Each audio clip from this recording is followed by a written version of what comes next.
துரோகியின் முகமுகில் மற்றும் அவன் நால்வரின் குழு கும்பலின் மீது தாக்குதல் நடத்த ஒரு துல்லியமான திட்டத்தை உருவாக்கியது. தானே அந்த கும்பலின் மீது கண்காணிப்பு வீடியோக்கள் எடுத்தான். ரஞ்சித் கும்பலின் சரக்கு போக்குவரத்தை கண்காணித்தான். பாஷா பழைய துப்பாக்கி கையாண்ட பழக்கத்தை மீண்டும் எடுத்தான். சமூக ஊடகத்தில் கும்பலை பேங்க்ரூட் செய்ய முன்னதாகவே ஒரு விழிப்புணர்வு பாணியில் வீடியோ வெளியிட்டாள். கலக்கும் மையம் இரவு 10 மணி.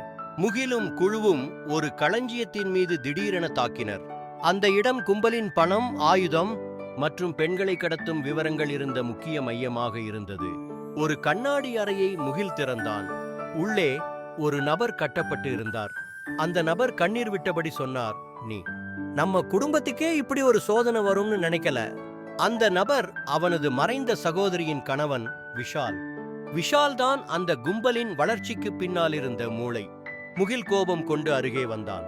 விஷால் மெல்ல சொன்னான், "நீ எதிர்பாராதவங்க கூட இருக்காங்க இந்த வலயத்துல." அந்த நேரத்தில் பூமி வாட்ஸ்அப்பில் ஒரு புது தகவல் அனுப்பினாள். சாந்தியா அந்த சிறுவன் அம்மா தான் கும்பலின் உண்மையான தலைவி. முகில் அதிர்ச்சியில் உறைந்தான்.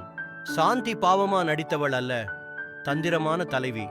இப்போதான் நம்ம ட்ரூ கதை ஆரம்பிக்குது. முகில் தன்னுடைய பழைய வாழ்க்கையை மீண்டும் அணிந்து கொள்கிறார். அத்தியாய 4. சாந்தியின் சதிய கோட்டைகள். தயார் செய்யலாமா அல்லது இந்த 3ஆம் அத்தியாயத்தை குறும்பட திரைக்கதையாக மாற்ற வேண்டுமா?